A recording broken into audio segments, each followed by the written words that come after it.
السلام عليكم ورحمة الله.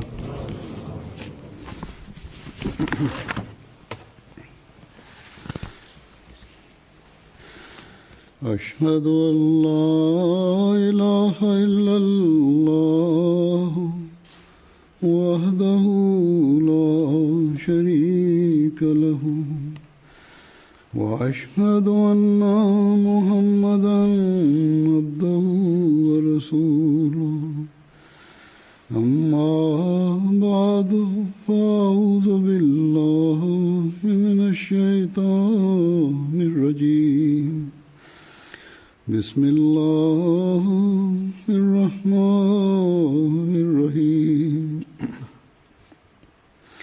الحمد لله رب العالمين الرحمن الرحيم مالك يوم الدين إياك نعبد وإياك نستعين اهدنا الصراط المستقيم صراط الذين أنعمت عليهم غير المغضوب عليهم ولا الضالين.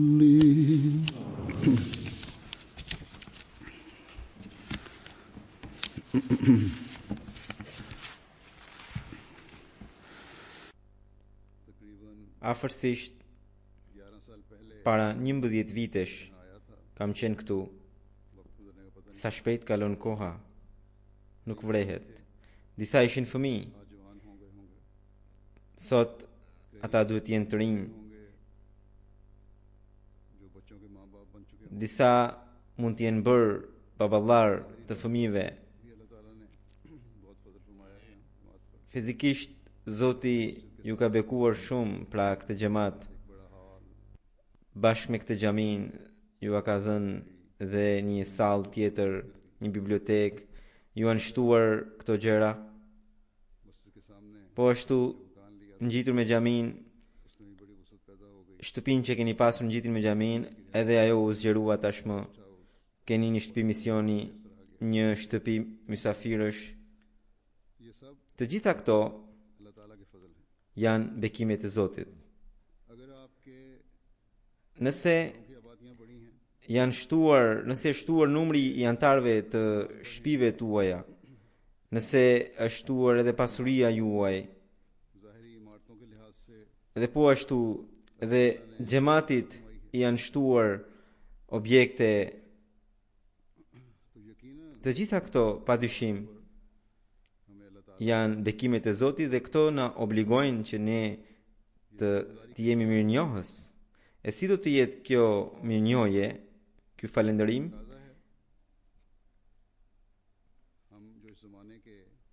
Sidomos ne që e kemi pranuar imamin e kësaj kohe, ne që besojmë se kemi pranuar atë njeri për të cilin i dërguari i Allahut sallallahu alaihi wasallam kishte thënë se nëse besimi do të zhduke nga toka dhe do të shkonte edhe në yllin Thureja, ai do ta rivendoste.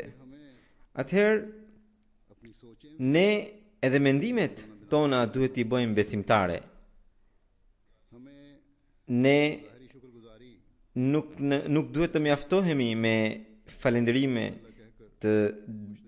me fjalë duke thënë alhamdulillah, por duhet të thellohemi duke reflektuar se a jemi duke i zbatuar porositë e Allahut apo jo? A jemi duke kaluar jetën tonë siç është i denjë, siç i duhet besimtarit të vërtet, pra sipas porosive të Allahut dhe të dërguarit të tij. Porositë të cilat në këtë kohë na i ka shpjeguar më së miri Hazrat Mesiu premtuar alayhis salam. Edhe atëherë, pra herën e kaluar ju kisha thënë pra ahmadianëve të këtij vendi, ju kisha thënë, siç u thash para 11 vitesh, Edhe shpesh ju tërheq vëmendjen për këtë pikë që Allahu i Madhrishëm na ka dhuruar një mundësi që është MTA, pra kanali MTA, dhe përmes këtij kanali fjalët e mia mbrin tek çdo kush, tek çdo ahmediani, me kusht që ai të dëshiron ti dëgjoj ato. Sidoqoftë, ju thash që Allahu i Madhrishëm ju ka bekuar, ju ose baballarët tuaj, të cilët e kanë pranuar xhamatin Ahmedia.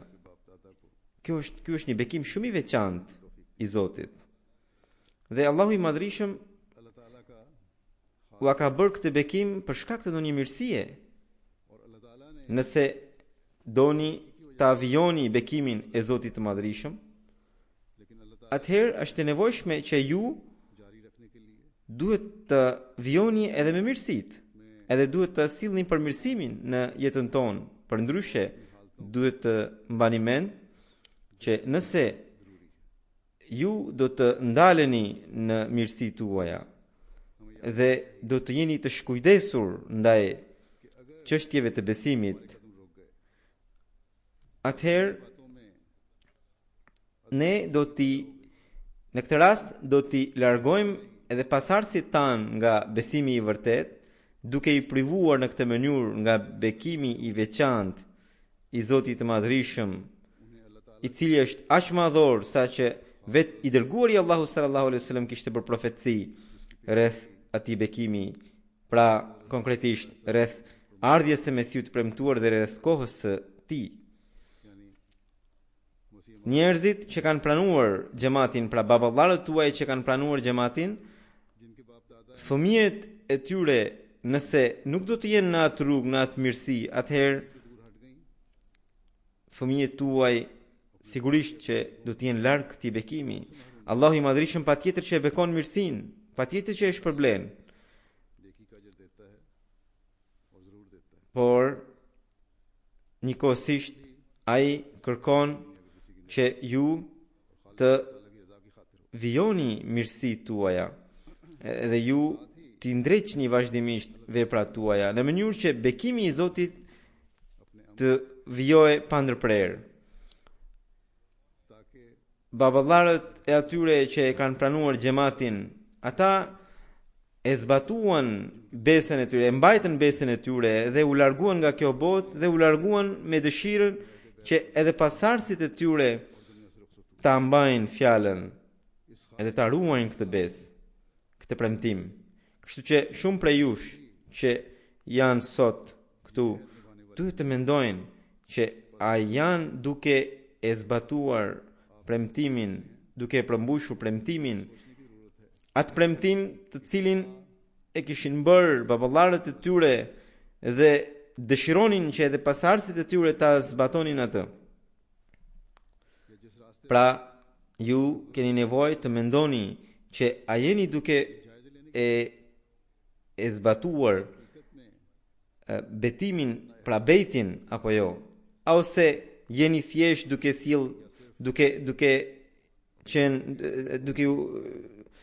jeni thjesht ahmedian për arsye traditash. Po ashtu, edhe ata ahmedian të cilët e kanë pranuar vetë xhamatin në këtë kohë, edhe ata duhet të bëjnë analizë të vetës së tyre, që këtë gjë mos e kanë bërë thjesht për shkak të ndonjë vrulli të përkohshëm. A janë duke sjellë ndonjë përmirësim në jetën e tyre apo jo? Në mos ka ndodhur që ata thjesht duke u rëmbyer nga një qast i veçantë, ata e pranuar xhamatin edhe më pas janë aty ku ishin. Nuk duhet të ndodhë kështu. Dobia do të jetë vetëm atëherë kur çdo hap i tyre do të jetë përpara.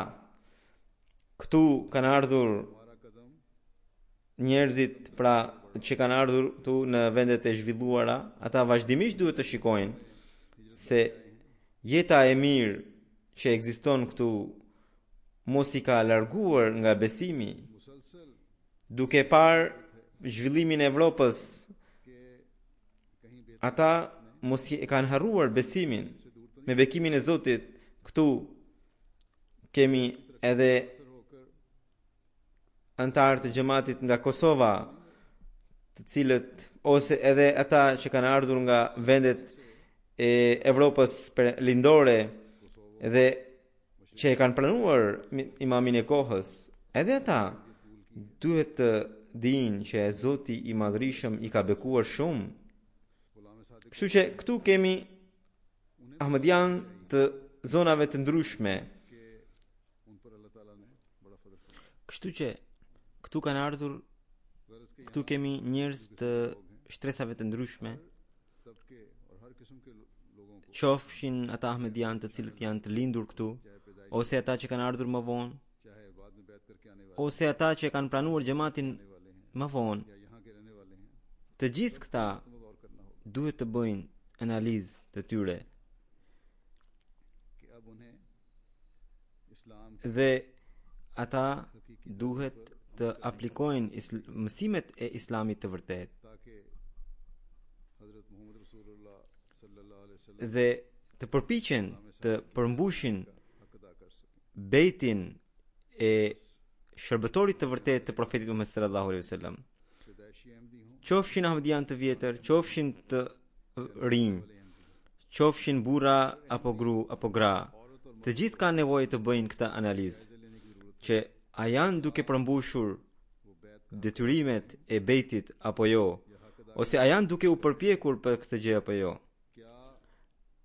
Përgjegjësitë që Mesiu premtuar selam u ka dhënë atyre, a janë duke i përmbushur apo jo?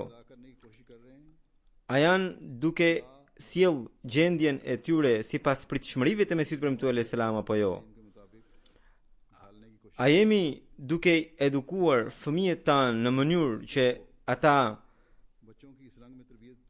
të kenë karakterin që në të ardhmen edhe tani do të japin përparësi besimit mbi botën apo jo?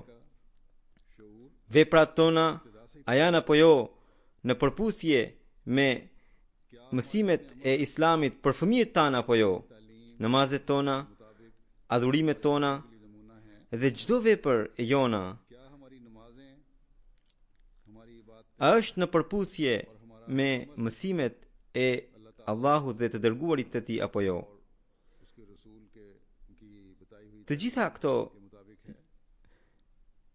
analizat mund t'i bëj secilin nga ne për të ditur thellësinë e kësaj analize dhe për ta ngritur nivelin ton.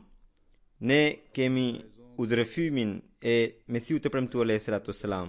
Ai vazhdimisht na ka treguar, na ka këshilluar dhe sot do t'ju sjell disa nga ato. Hazrat Mesiu premtuar alayhi salam në një mbledhje duke e këshilluar xhamatin e tij me shumë dhimbje thot: për xhamatin ton është e nevojshme që në këtë kohë të errët ku gjithandej njeriu është në humbje dhe gjithkund njeriu ndjek rrugën e gabuar, xhamati ynë ta ndjek rrugën e takvas. Bota nuk e vlerëson porosin e Zotit. Nuk janë duke kushtuar rëndësinë e duhur njerëzit të drejtave të tjetrit. Ata njerëzit pra janë të zhytur vetëm në punët materiale. Sa po të shohin një humbje të vogël të kësaj bote, heqin dorë nga besimi. Në vend që t'i jepnin përparësi besimit, botës i kanë dhënë përparësi. Dhe atyre nuk u intereson edhe sikur besimi të zhduket, por u intereson që në botë të mos kenë asnjë humbje. Edhe kështu ata nuk po i përmbushin detyrimet që kanë ndaj krijuesit. Mesiu premtuar selam thot: siç shohim në jetën tonë të përditshme që si njerëzit në çështjet gjyqësore, në çështjet e shpërndarjes së pasurive, në çështje të ndryshme kur shohin pra sillen ata janë tregohen shumë të dobët kur rëmbehen nga ndjenjat e tyre. Ata nuk bëjnë mëkat vetëm për sa kohë që janë të dobët, por në momentin kur gëzojnë në një fuqi, në një forcë, bëjnë mëkat. Pra Mesihut të Islam thot që edhe njerëzit që janë ose duken të sinqert, shumica prej tyre janë të sinqert për shkak se janë të dobët edhe nuk kanë mundësi të bëjnë mëkat. Në momentin që u largohet mundësia, ata bëjnë mëkat. Ata nuk bëjnë mëkat ose për shkak se janë të rrethuar nga frika të ndryshme. Në momentin kur ato frika largohen, ata bëjnë mëkat. Dhe Zoti, duke parë që fusha është bosh, nuk i ka lejuar vetes që ajo të mbetë bosh, por ka dërguar imamin e tij, Mesihun e tij. Kur Zoti shikon që arat janë duke u shkatruar tërësisht, atëherë ai mbjell një art tjetër, siç ai tha në Kuranin famlar, ne jemi që kemi zbritur këtë Kuran dhe vetë ne do ta mbrojmë këtë. Kur besimi zhduket siç shohim sot, pra besimi është zhdukur nga zemrat e njerëzve, Zoti nuk i ka lejuar vetes që zemrat të mbeten bosh.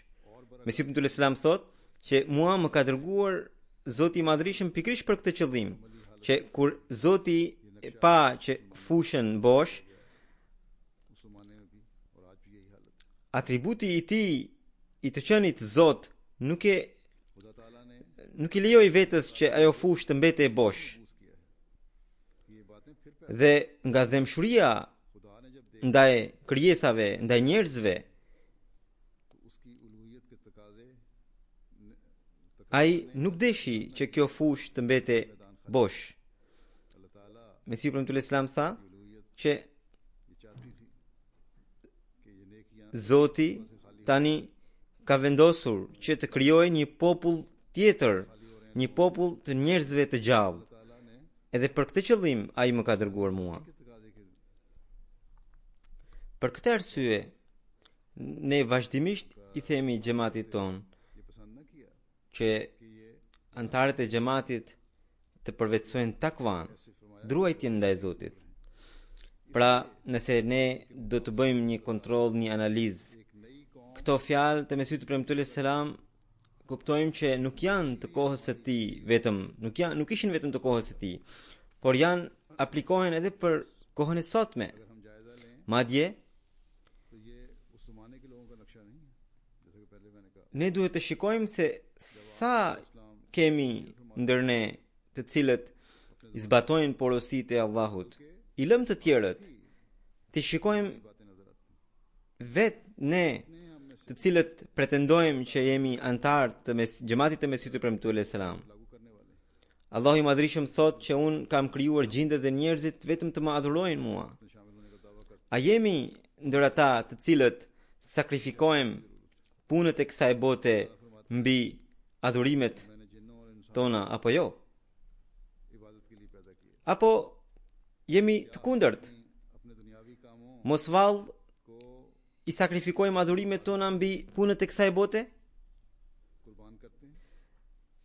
Ka edhe të tillë, të cilët nëse edhe sikur të falin namazet në kohë të tyre, i falin sa për shkele shko. I lëm ata të cilët nuk e kanë pranuar Mesihun premtuar selam, ti analizojmë vetë antarët e xhamatit. Në lidhje me marrëdhëniet me të tjerët, Zoti i Madhërisht na thotë që ne duhet të sillemi me mirësi, por kemi shumë të cilët në përkëmbin të drejtat e njëri tjetrit e jo më të flitet për të bërë favor të tjerëve. Ka edhe nga ata të cilët nuk mund të durojnë dot qoftë një humbje të vogël të kësaj bote, por qetësisht shohin humbjen e besimit.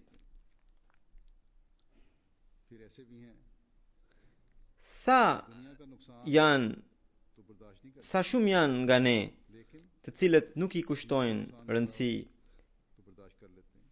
kontrollit të ndjenjave, zemërohen për gjëra të vogla. Të tjerët nëse sillen në këtë mënyrë, ne mund të themi se ata janë të paditur sepse nuk e kanë pranuar imamin e kohës, por nëse dikush nga ne bën një gjë të tillë, atëherë është shumë për të ardhur keq. Kështu që çdo kush nga ne është i detyruar të bëjë këtë analizë për veten e tij. Dhe gjithnjë duhet ta kemi parasysh fjalët e Mesihut e premtuar selam, në të cilat ai thotë që Zoti dëshiron të krijojë një popull të njerëzve të gjallë. Kështu që ne duhet të bëjmë analizë, ne kemi bërë bejt që të jemi prej atyre njerëzve të gjallë. Dhe për ta bërë këtë gjë, kemi nevojë të zbatojmë porositë e Mesihut e premtuar selam. Vetëm atëherë ne mund të jemi ata të gjallë, duke treguar se udhëzimi i vërtet vjen vetëm përmes përpjekjes, përmes takvas, përmes mundimeve të vazhdueshme, përmes sakrificave. Hazrat Mesihu premtuar selam thot: ai që vetëm për hir të Zotit, duke u friksuar nga ai, përpiqet në rrugën e tij për ta gjetur atë, dhe për këtë i lutet, i përgjërohet atij, atëherë Allahu i Madhrishëm sipas ligjit të vet, "Walladhina jahadu fina lanahdiyannahum subulana", që do të thotë që ata që përpiqen për ne, duke qenë brenda nesh, ne patjetër do t'ua tregojmë rrugët tona. Zoti i Madhrishëm e përmbush premtimin e tij. Pra, njerëzit e tillë përpiqen për ta gjetur rrugën e Zotit, edhe luten me shumë sinqeritet që ata të largohen nga mëkatet edhe t'i afrohen Zotit. Mesihu premtuar selam këtë ajet e citoi dhe tha që nëse përpiqeni në rrugën e Zotit, atëherë ai patjetër do t'ju tregojë rrugën e tij. Mesihu premtuar selam thotë që sipas këtij ajeti Zoti vetë të merr përdore edhe ta tregon rrugën e vet. Por nëse zemrën e ke të errët edhe ty të vjen rënd të lutesh edhe je i përfshirë në bidate edhe në shirk të fshet, atëherë lutjet e tua as pak nuk bojnë ndikim. Pra, Mesihu premtuar selam thot që ndodh që njeriu është i pushtuar nga errësirat, nga lloj-lloj errësirash, edhe lutjet i vinë rënd,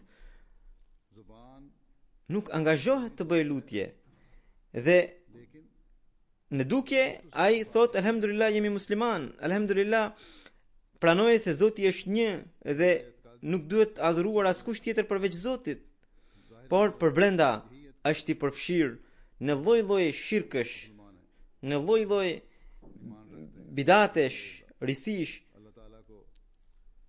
Atëherë një gjendje e tillë nuk e tërheq pranimin e lutjes. Mesihu premtuar selam tho, çfarë është ai kërkim që nuk sjell rezultate të mbara? Pra, Mesihu premtuar selam thotë që nëse nuk keni rezultate të mbara, do të thotë kërkimi juaj nuk është i saktë.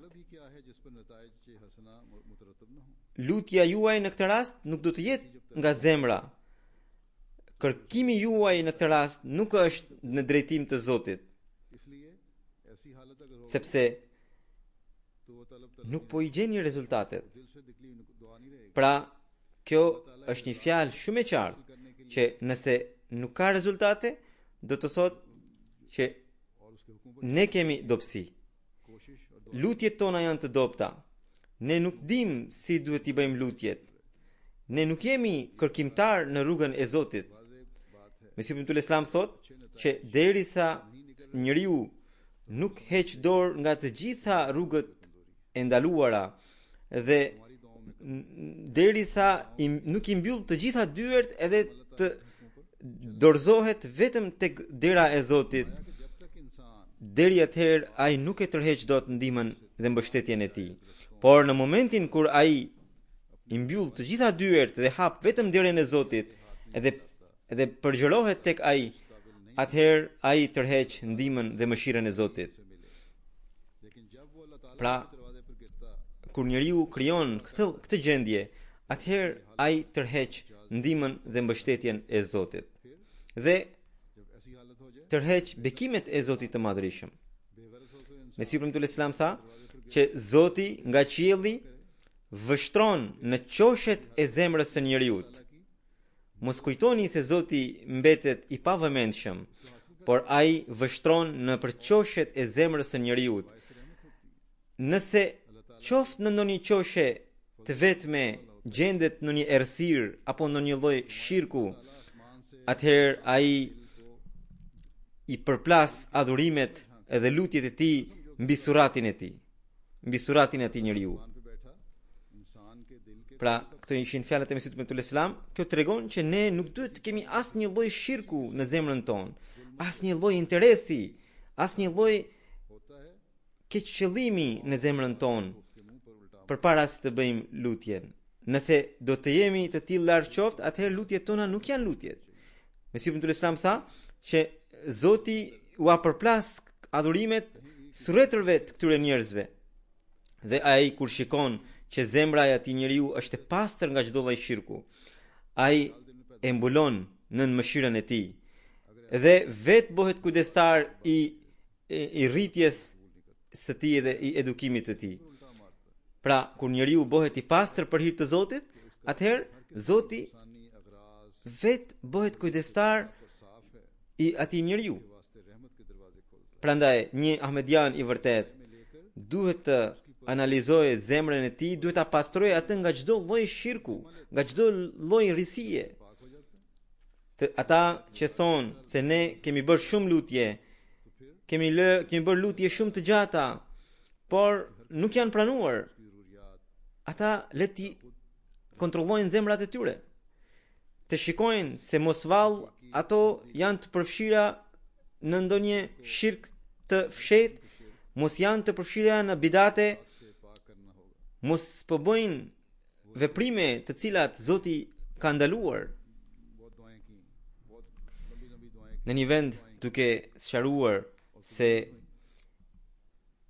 qëllimi i këtij xhamati është themelimi i takvas, udhëheqësi ynë, prisi ynë Hazrat Mesihu ibn Islam thot që duke krijuar këtë xhamat, Zoti dëshiroi dhe më ka treguar edhe mua që takvaja të mbillet.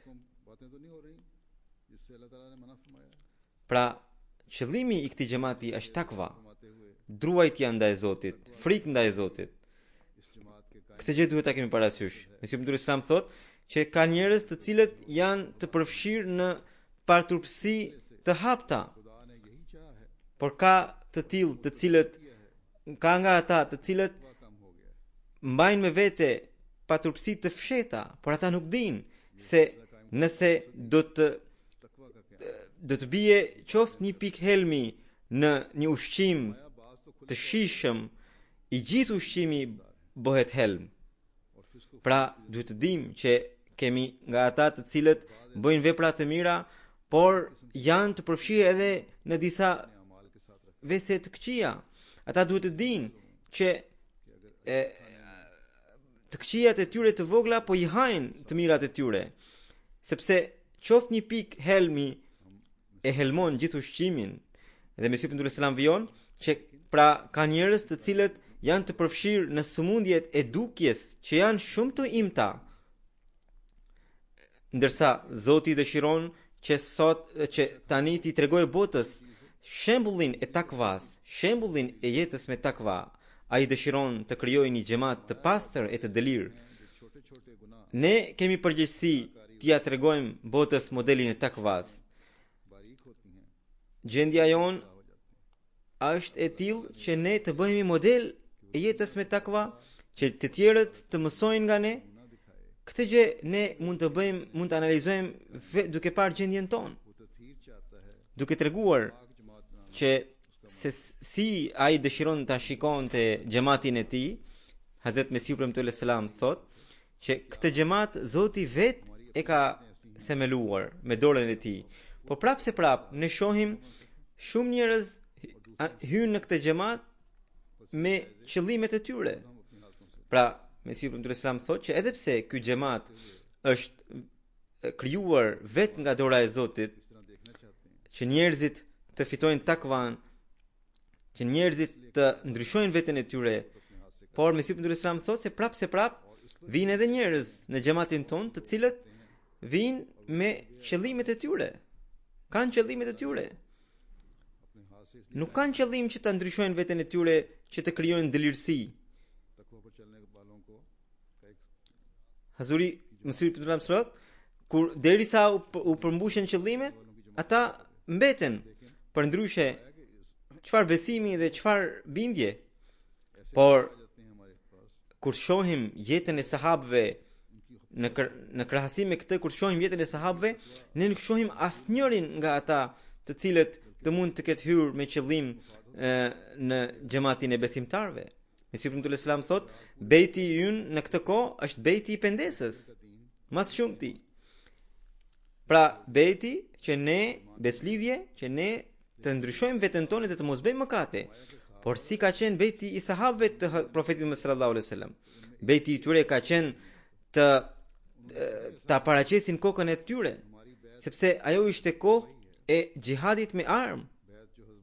Dhe ata bonin be që do të flioheshin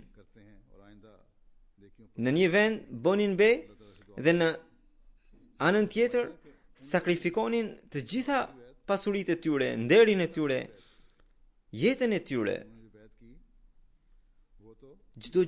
Nga çdo gjë hiqnin dorë. Sikurse nuk kishin pronar të asnjë pasurie. Ata heqnin dorë nga nderi, ata heqnin dorë nga jeta, ata heqnin dorë nga të gjitha pasuritë e tyre. Atyre nuk u interesonte as nderi i vetjak, e as përgjegjësia, e as kariga. I vetmi qëllim që ata kishin ishte që të sakrifikonin çdo gjë për hir të Islamit, për hir të Zotit, në rrugën e Zotit. Këtë vetim edhe ne bëjmë sot, por ka nga ata, madje edhe nga përgjegjësit, të cilët dëshirojnë përgjegjësitë, dëshirojnë kariget, duke menduar se qoftë në një rreth të vogël do të fitojnë nder. Por kur marrin përgjegjësitë, ata në vend që të përparojnë në frikë ndaj Zotit më shumë, bien akoma më shumë. Prandaj përgjegjësit duhet të kushtojnë shumë rëndësi kësaj pike. Mesiu premtuar selam tha që nga sahabët e Muhamedit sallallahu alaihi wasallam kush mund të imagjinonte, kush dëshironte që ata në të ardhmen do të sundonin mbretëri të mëdha. Gjendja e tyre ishte e tillë që as nuk mund të shkonte në përmend që ata do të gëzonin qelsat e mbretërive të mëdha. Ata ishin të shkëputur nga çdo lloj shprese dhe çdo herë ishin në adhurim ndaj Zotit, edhe çdo humbje, çdo shqetësim e pranonin me kënaqësi. Ata nuk donin përgjegjësi, ata nuk donin ndere, por donin vetëm sakrifica. Në këto sakrifica ata kishin kënaqësi. Mesiu premtuar selam thotë që ata ishin të gatshëm edhe për të dhënë jetën. Pra, ishin krejtësisht të shkëputur nga kjo botë. Është tjetër gjë që Zoti më vonë i bekoi dhe i begatoi. Pra, sahabët e Muhamedit sallallahu alaihi wasallam ishin të gatshëm të bënin çdo lloj sakrifice, por më vonë Zoti i ka bekuar dhe i ka begatuar jashtë pamas. Pak i ka kthyer në mira. Pastaj në një vend tjetër Mesihu premtuar Islam me shumë dhimbje na këshillon që ne të rregullojmë virtytet tona, të përparojmë në besimin ton. Ai thot, ai që nuk i tregon fqinjit të vet, ndryshimin e karakterit të tij, ndryshimin rrënjësor të moralit të tij. Mesihu premtuar Islam thot që ai që i tregon fqinjit të vet, ndryshimin rrënjësor në moralin e tij, ai bën një mrekulli. Çdo ahmedian pra duhet të ketë këtë përgjegjësi që ai ta mrekullojë fqinjin e vet duke treguar ndryshimin e tij të pastër. Dhe Mesihu premtuar Islam tha se kjo është mrekullia. Kjo është keramet.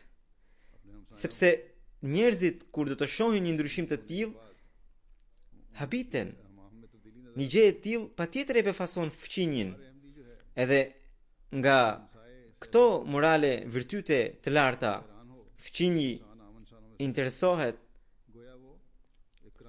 Njerëzit akuzojnë xhamatin ton. Mesihu premtuar Islam thot, njerëzit akuzojnë xhamatin ton, ne nuk dimë se si do të përparojë ky xhamat, edhe shpifin ndaj nesh, pra thot për kundërshtarët, që kundërshtarët shpifin ndaj nesh që njerëzit që hyjnë në këtë xhamat nuk dinë se çfarë do të përparojnë, si do të përparojnë të ardhmen, por janë të përfshirë në gënjeshtra, janë të përfshirë në për veprime jo të denja. Mesihu premtuar Islam thot, kjo gjë duhet të jetë shumë serioze për antarët e xhamatit, për gjithë ata të cilët hyjnë në këtë xhamat për të bërë një ndryshim në jetën e tyre. Do të jetë e turpshme nëse ata nuk do të sjellin ndonjë ndryshim pasi kanë ardhur në xhamatin ton. Ashtë siç një djalë i mbar përhap namin e mirë të babait të tij.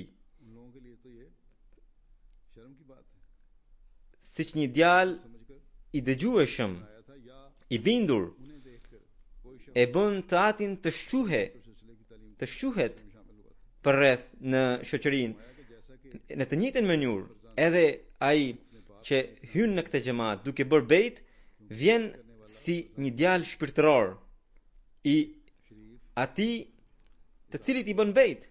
Edhe kjo gjë, Mesihu premtuar Islam thot, kjo gjë provohet nga fakti se Allahu i Madhërisëm ka thënë që gratë e profetit Muhammed sallallahu alaihi wasallam janë nënat e besimtarëve. Nëse ato janë nënat e besimtarëve, do të thotë që profeti Muhammed sallallahu alaihi wasallam është babai shpirtëror i besimtarëve. Mesihu premtuar Islam thot që babai biologjik bëhet shkak i sjelljes së njeriut në tokë. Pra, Hazuri thot, sqaron që gjithë kanë prindërit biologjik dhe prindërit biologjik bëhen shkak të sjellin një shpirt apo një fëmijë në këtë tokë, bëhen shkak i krijimit të një njeriu.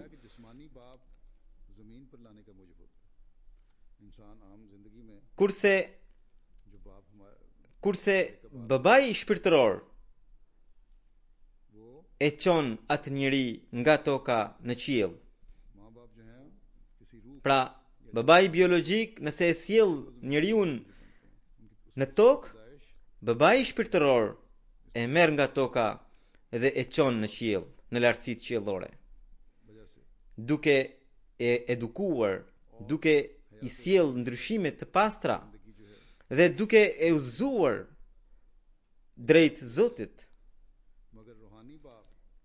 Mesihu premtuar Islam thot që a dëshironi, a pëlqeni që djali ta njollos tatin asnjë baba nuk do të dëshironte që djali i tij ta njolloste atë.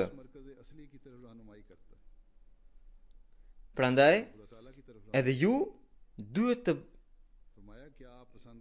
ndryshoni për mirë pra modelin tuaj, sjelljen tuaj, në mënyrë që të mos bëheni shkak i njollosës së babait tuaj shpirtëror. Një njeri, pra djali i një njeriu shkon në për shtëpi publike, shkon jeton me lavire dhe kalon një jetë të shthurur. Ai patjetër që do të bëj një jehon dhe njerëzit do të interesohen se i kujt është ky fëmijë ose ky djalë. Dhe këto janë gjëra të cilat janë të papëlqyeshme jo vetëm nga muslimanët, por nga e gjithë shoqëria. Dhe gjithë njerëzit shikojnë se kush është babai i këtij djali ose kësaj fëmije që i ka edukuar në këtë mënyrë. Dhe ata interesohen. Pra, Mesiu premtues selam thot që çdo herë kur një fëmijë bën një të keqe, njerëzit interesohen për babain e tij.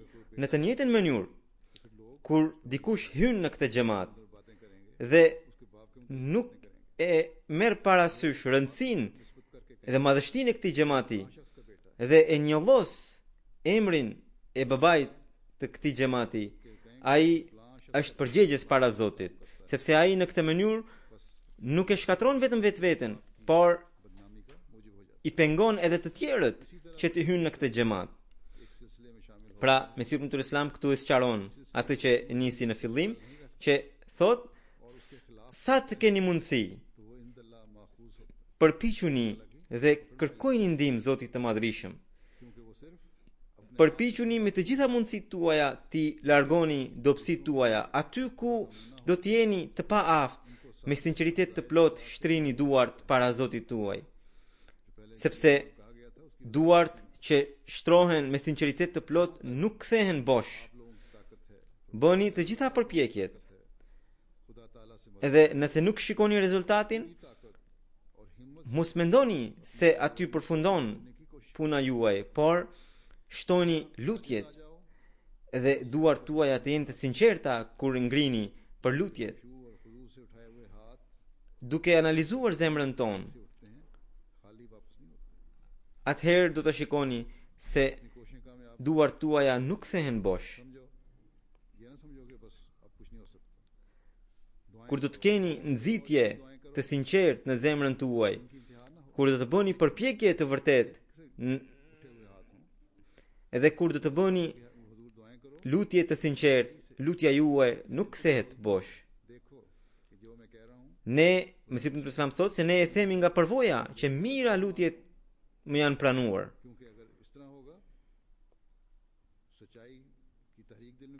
Në një vend tjetër tha që është e sigurt që nëse një njeri nuk ka dashamirësi ndaj të tjerëve, ndaj shokëve, ndaj miqve, ai është koprac.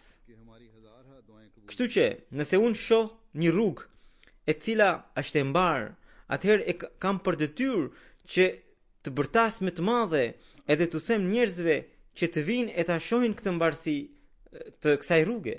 Për këtë arsye, është detyra jonë që ne që e kemi pranuar xhamatin Ahmedia, rrugën e vërtet, që të bërtasim me të madhe, të themi njerëzve që të vinë në këtë rrugë edhe të gëzojnë këtë mbarsi.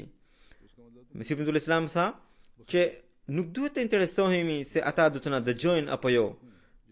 Detyra jonë është që ne të thrasim, ne të bëjmë thirrje. Duke tregon një varg në gjuhën perse, kas beshenud ja në shënud, man guftugu mikunëm. Do me thënë, Dikush le të dëgjojë atë mos dëgjojë. Puna ime është vetëm परवाह नहीं होनी चाहिए të këshilloj. कोई इस पर अमल करता है या नहीं हमारा काम बुलाना है हमारा काम Kështu që इस्लाह करना है kemi për detyrë të vendosim कि नहीं कबूल करता modelin ton të pastër edhe të bëjmë detyrën e tabligut për hapjes së mesazhit. Çdo ahmedian e ka për detyrë këtë gjë.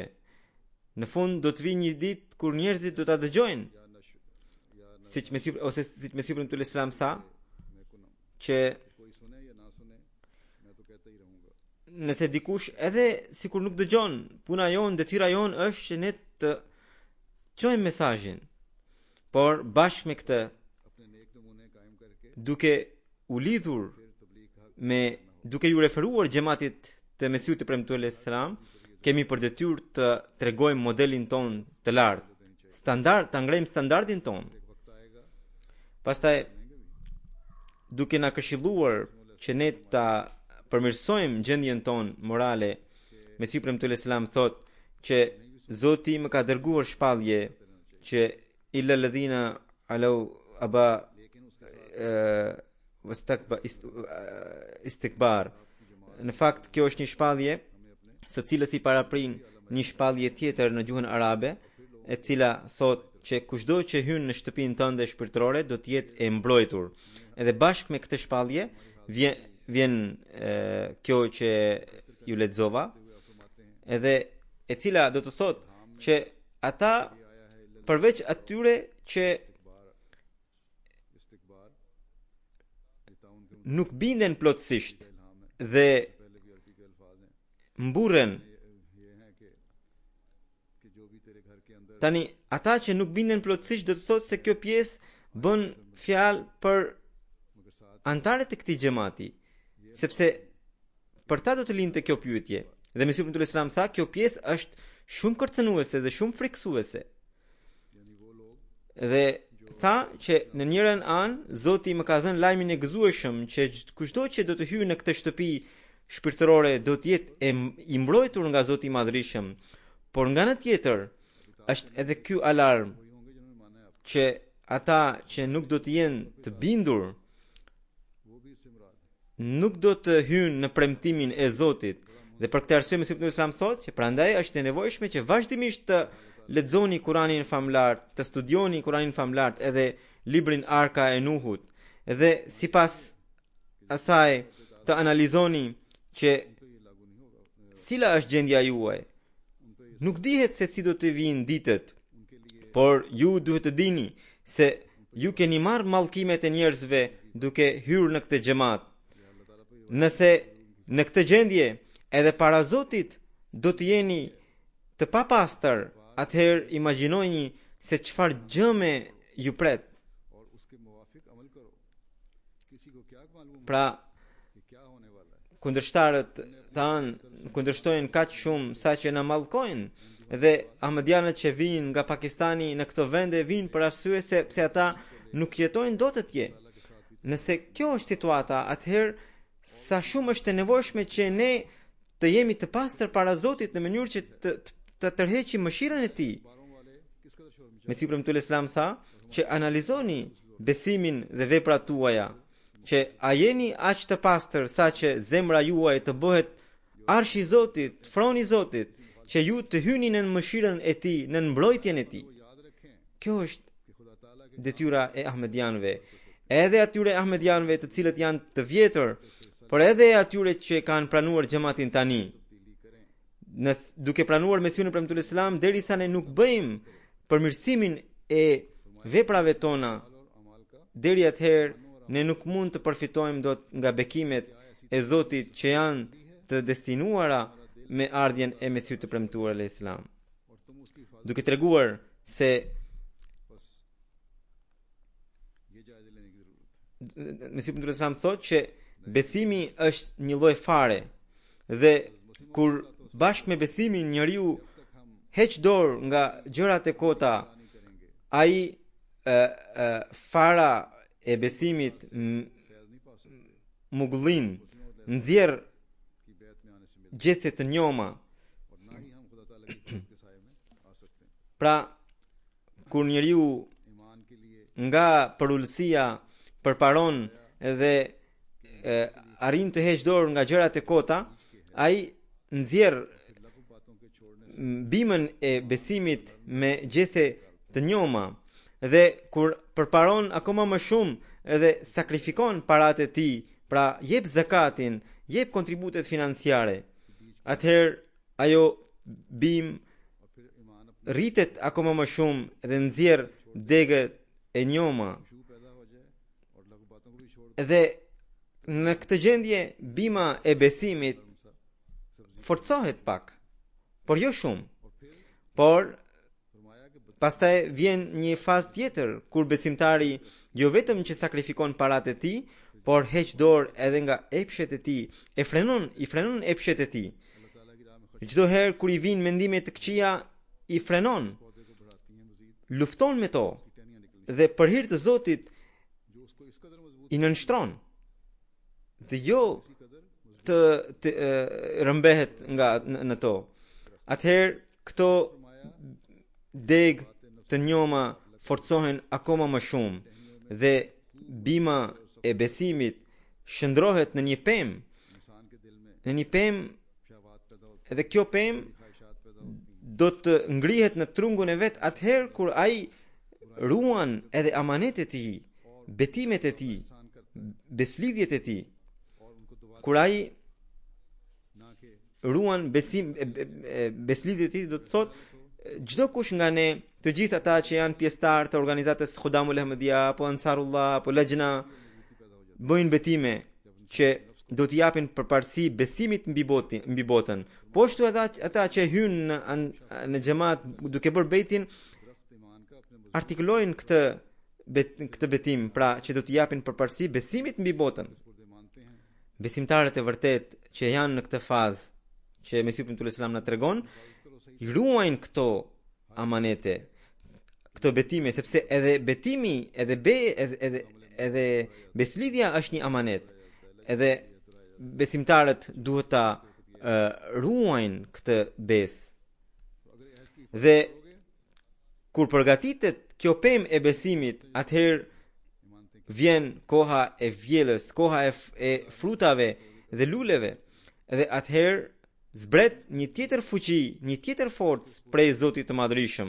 तो अहमदियत को सही नमूना बन के दिखाए Përpara se të vi në këtë gjendje, besimtari as nuk lulëzon dhe as nuk sjell fruta. मजबूत बने पर Pra pema e besimtarit as nuk lulëzon dhe as nuk sjell fruta. Por kur besimtari i kalon këto stadat, këto fazat, atëherë ai pema e tij jo vetëm që lulëzon, por sjell edhe fruta. Pra kjo tregon që në rast të parë ne duhet të krijojmë përullësi në gjendjen tonë, sepse vetëm përmes përullësisë ne mund të kontrollojmë veten tonë. Ne mund të heqim dorë nga gjërat e kota. Sot në çdo shtëpi kemi aparate që janë shumë të rrezikshme, televizorin, kemi televizor, kemi laptope, kemi telefona dhe këto kanë shumë dëme. Dhe ne duhet të ruhemi nga dëmet e tyre, vetëm atëherë pema jon e besimit do të jetë me fruta dhe me lule. Dhe vetëm atëherë ne mund të mbrojmë jo vetëm veten tonë, por edhe brezninë e ardhshme, pasardhësit tanë, आजकल हमें घेरा हुआ है duke treguar të ardhmen e ndritur të xhamatit. उन्होंने उनसे बच Hazrat Mesihu Premtull Islam në një vend thot, kjo kohë është kohë e luftës shpirtërore. Ka filluar betejë me shejtanin dhe shejtani po sulmon kështjellën e Islamit me të gjitha armët e tij dhe ai dëshiron që ta mund Islamin. Por Zoti i Madhërisëm në këtë kohë, në këtë betejë të fundit të shejtanit, dëshiron ta mund atë përgjithmonë. Edhe për këtë arsye ai ka krijuar këtë xhamat. Prandaj kemi nevojë të bëjmë këtë analizë që a jemi në atë gjendje që të përballemi me shejtanin në çdo kohë.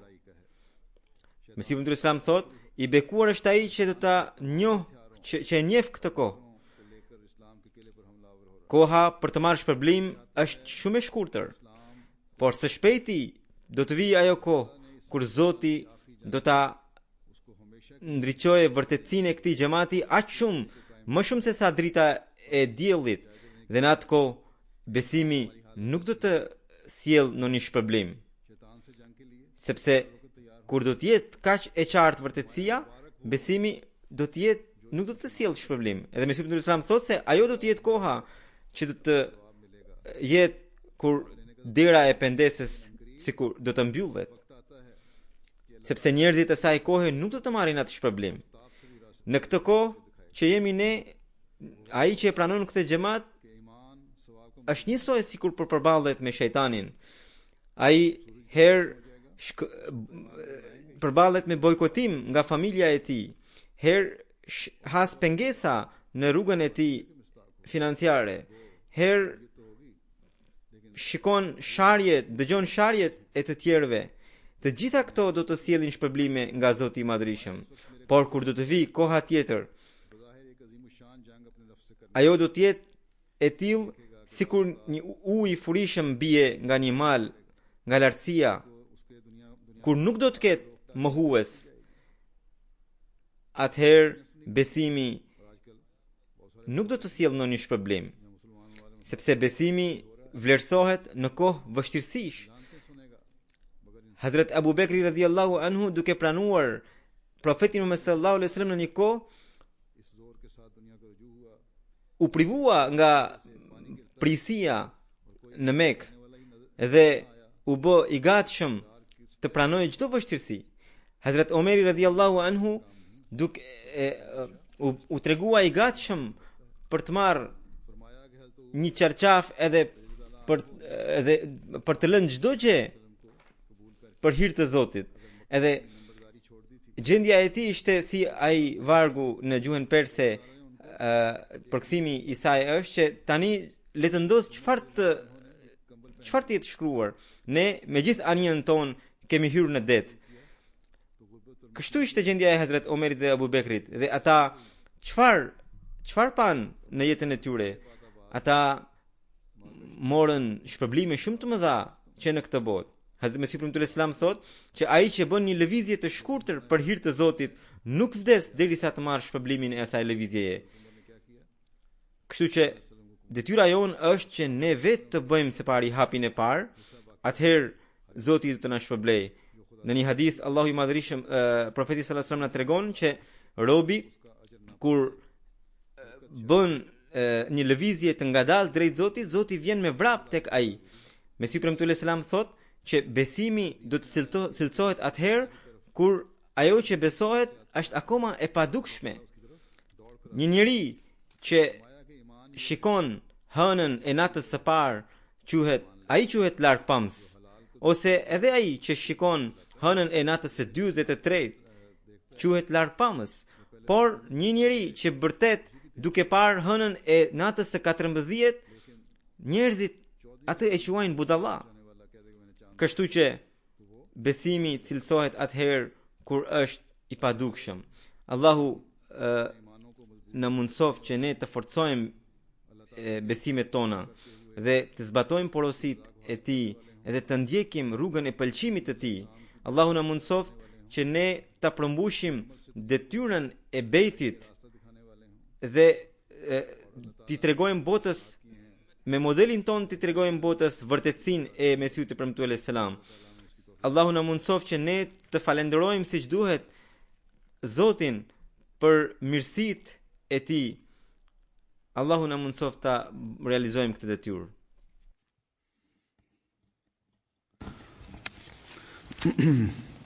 Alhamdulillah nahmaduhu wa nasta'inuhu wa nastaghfiruhu wa nu'minu bihi wa natawakkalu alayhi wa na'udhu billahi min shururi anfusina wa min sayyiati a'malina. من يهده الله فلا مضل له ومن يضلل فلا هادي له ونشهد أن لا إله إلا الله ونشهد أن محمدا عبده ورسوله عباد الله رحمكم الله إن الله يأمر بالعدل والإحسان وإيتاء ذي القربى وينهى عن الفحشاء والمنكر والبغي يعظكم لعلكم تذكرون اذكروا الله يذكركم وادعوه يستجب لكم ولذكر الله أكبر